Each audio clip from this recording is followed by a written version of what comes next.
You're looking at some tomatoes I've managed to grow in our COVID garden. I've always wanted to grow a vegetable garden, but I generally have a brown thumb, so I've always put it off.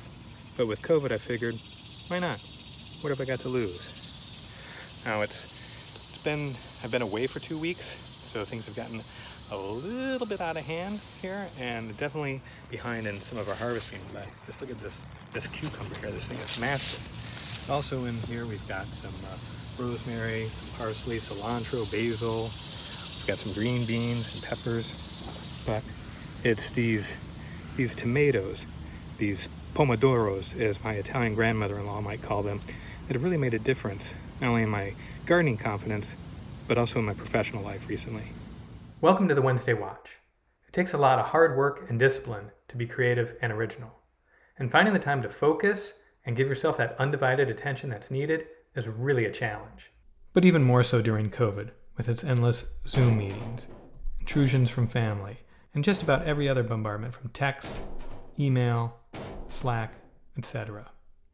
On the flip side, 1 hour leads into another, day turns to night, and we keep working on something endlessly, either through overworking or just because the procrastinations get in the way. I know I've struggled to focus and feel like I'm finally making some progress in my creative to-dos.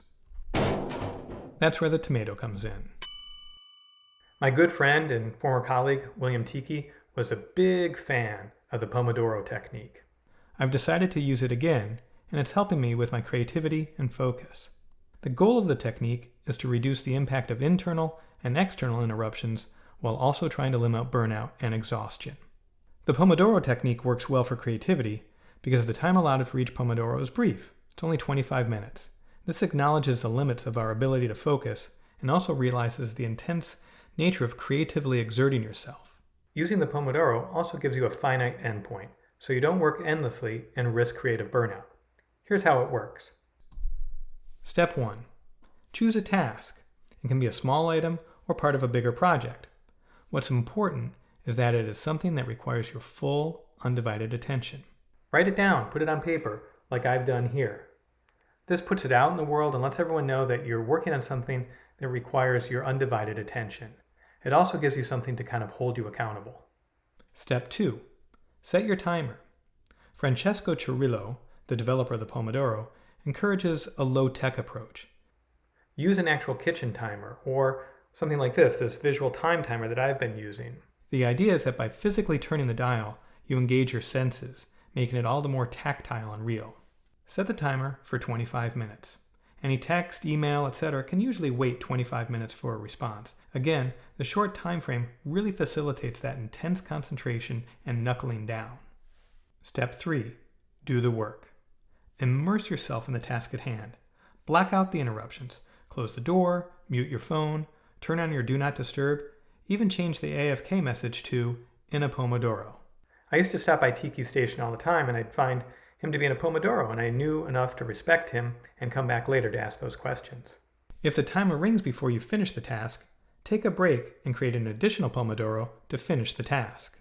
If you complete the task before the timer runs out, use the remaining time to review, edit, or refine the work you've just completed. Step 4. When the Pomodoro rings, and it should be an audible ring to announce the break, put a check mark on your Pomodoro to-do list. A feeling of accomplishment is important for confidence and making progress to finishing your project.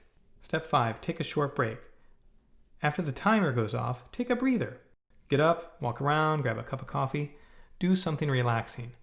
But it's important to try and avoid work-related things. This break should last 3 to 5 minutes. If you have 4 Pomodoros related to the same project or task, and you feel like you're in the zone and on a roll and you want to keep the flow and the rhythm and the momentum going, then move on to the next Pomodoro after the short break. Pomodoros help you pace yourself when you get completely lost in the moment and absorbed in what you're doing. Step 6. Once you've completed 4 consecutive Pomodoros, your brain needs a longer break to rest and recharge. This break should be about 30 minutes. Some researchers believe that just like we have sleep cycles lasting approximately 90 minutes, our awake bodies have something similar. We go from high alertness to low alertness. We get signals from our body such as fidgetiness, or hunger, drowsiness, etc. If you feel like this, reduce the number of consecutive Pomodoros to 3, which is about 90 minutes. Otherwise, our bodies start to use reserves of adrenaline and other stress hormones, which inhibits our ability to think clearly and imaginatively. We actually become less creative and productive. To recap, here are the steps to help you maintain your creative flow without burnout and interruption using the Pomodoro Technique. Thanks for watching the Wednesday Watch. Hopefully you can apply these concepts in your next project. Don't forget to follow Content Branded and myself, Barrett Tripp, for more helpful tips and information such as this.